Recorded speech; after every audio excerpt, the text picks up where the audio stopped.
Welcome to exercise 1. So if you were able to get onto Google Drive, you downloaded ex1.jpg or ex2.jpg. Or if you have your own and you're like, hey, I'd rather use my own pet, or perhaps a photograph of yourself, you're absolutely welcome to do that. Just make sure that it's high res enough that you've got some pixels to work with, okay? And we're going to talk more about resolution as we go on. Now, you have it on the desktop. If I double click, it's going to open in preview. And that is going to take you about 15 minutes to realize you're not in Photoshop. If you're on a Mac and you're ever like, what program am I in? Just go up to next to the apple and it will tell you. So I'm going to quit. If you don't have Photoshop in your dock at the bottom, no worries. Go to Go in your Finder menu, Go, Applications, and then Photoshop. Double click and open it up. Perfect. I'm going to put my layers over here. File, open. Going to grab that off the desktop and open it. So we have got one flat layer, right? That's how every image opens, with a locked, italicized background layer. And these are all of your original pixels, and I say we leave these alone. And I like to do that by duplicating my background layer. What that allows me to do is to turn off this layer and keep it just in case I make any mistakes, and I can always go back and start over again. Okay? So you can duplicate it by right-clicking, duplicate layer, or by dragging the selected layer down to the little icon next to the trash. And you'll see background copy. I like to even turn that off so I can't accidentally paint on it. And then you're going to make 3 blank layers on top of the background copy.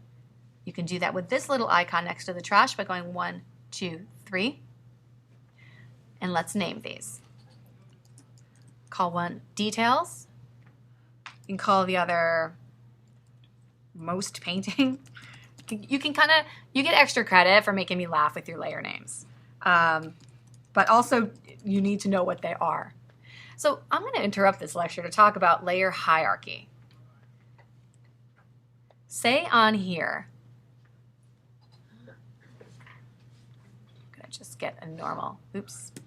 The mixer brush can be slow. So let's just get a normal brush and do a heart and write Walter. Okay. So you can see that right there.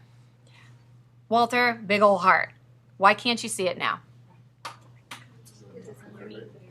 Layer hierarchy. Okay? It's like a hamburger. You go to get a hamburger, and they hand you the hamburger with a boiling hot piece of meat on top, right? You get third-degree burns. It doesn't make the experience enjoyable. So, when things are out of order, it can really get confusing. You want the bun on the top, hamburger, lettuce, tomato, a little bacon up in there, all right? So layer hierarchy. In order to see things, they've got to be on top. Now I'm going to quickly grab the eraser, which is the only time you're ever going to use this, is on a blank layer. Okay? All right. Now, does it still, oh, there we go. Perfect. So we've got our layer set up. Now we need to save it. Command file or file save or Command S. You'll notice by default it is going to change it to a .psd because a JPEG does not support layers and you want a PSD so it does support layers. If it does not automatically do that, it is your number one option. It is not it's not anything down here. It's the number one option. You also don't want anything written behind it or any other punctuation, just that one period. Okay? Save it with layers, hit save, and you're good to go. So the first thing you're going to do is set up your layers. Right? You can also make new layers by going up to the layer menu and going new layer here. Right? There's also the shortcut, Shift Command N, that will give you a new layer. Right? So I like to get you guys working with layer shortcuts straight away. So now we've got 3 blank layers that do not have any pixel information and 2 layers that do. So this is your normal pixel layer. I'm turning this one off so we can keep it. Now let's take a look at the mixer brush. When you select the brush or use the B to select the brush, you'll notice that the mixer brush is the last option. You want to make sure that you have that one selected. If you just use the brush, here's what can happen. It's not going to mix, basically. Here's the thing about the brush that's different from the mixer brush. It doesn't mix, right? It just painting right on top. There's no integration with the pixel information below. How do you normally undo something?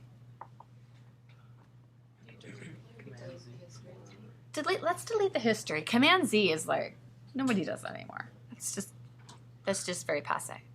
Go to your history and remember the last time it was good, okay? So you're like, well, I don't want that brush. So click up above it. You don't want that brush, click up above it.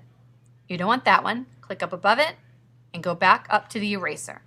The eraser was the last thing that you wanted to keep. So if you change your mind and you're like, oh no, I really did like that brush, you can go back down.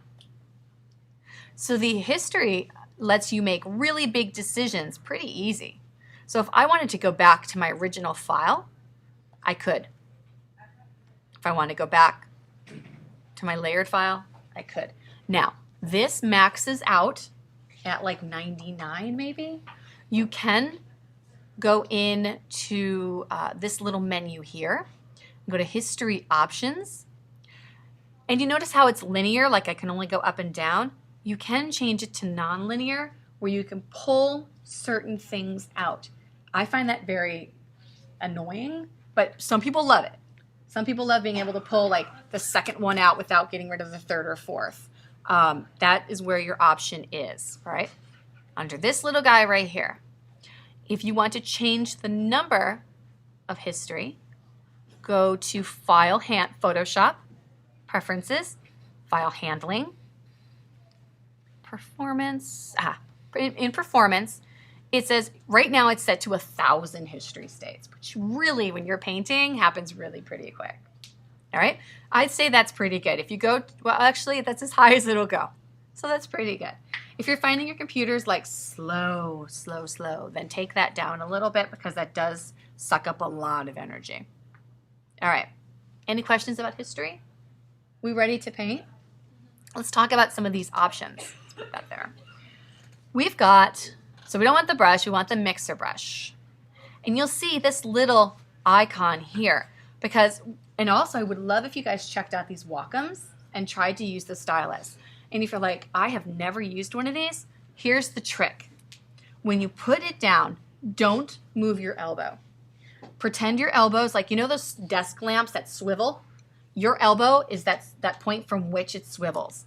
And your elbow doesn't move, your hand moves. All the action's in the wrist. So you're more than welcome to try those out and I'll go through with you because that really makes a difference. Painting with the mouse is a little aggravating. Painting with the stylus can be aggravating too, but you can see that there are, when you push on the mouse, you can make a different mark because it's pressure sensitive. Okay. So what we've got here, the first icon says, hey, you've got the mixer brush selected, and you'll see this here. The second icon is this guy, and this is your brush presets. We're going to use primarily these couple here that are the mixer brush, and you can see that they've got these little nublets. Okay, so we'll select one of those. The third one over is when you want to get crazy. All right.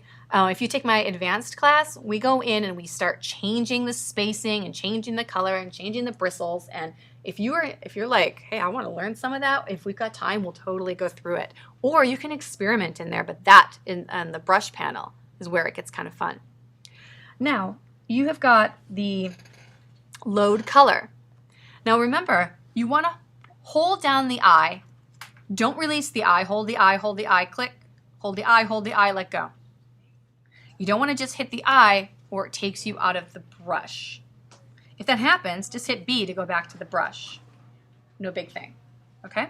So the shortcuts there to know are I for eyedropper and B for brush. All right. So you have the option also of loading the brush after each stroke, which you want to do, and cleaning the brush after each stroke. I like to keep those depressed, but you can experiment with what happens if you don't. And then this gives you a list of presets, all of which you can change.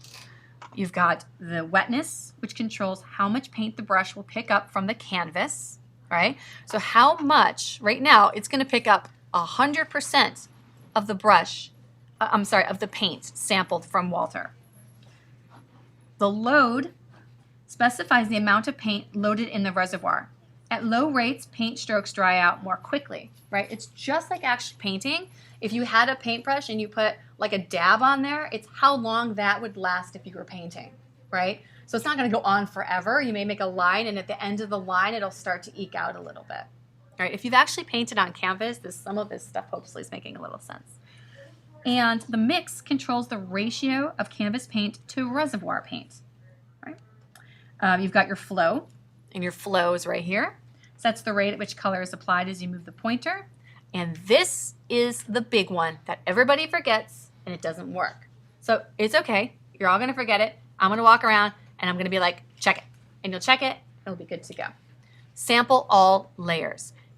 If you start painting and that is not selected, you hit I to sample the color. Okay, now I've got that color loaded up in there. But you're like, wow, it just doesn't seem to be picking up any of the brown from his maw, because doesn't see his maw at all. If you hit sample all layers and you change the direction, like I'm kind of pulling the paint, you'll see, oh, okay, now it is picking up the paint from below. Okay? All right, so let's go back up to here and do an underpainting in the next video, because this video is getting pretty long. So we'll stay there and then we'll start painting.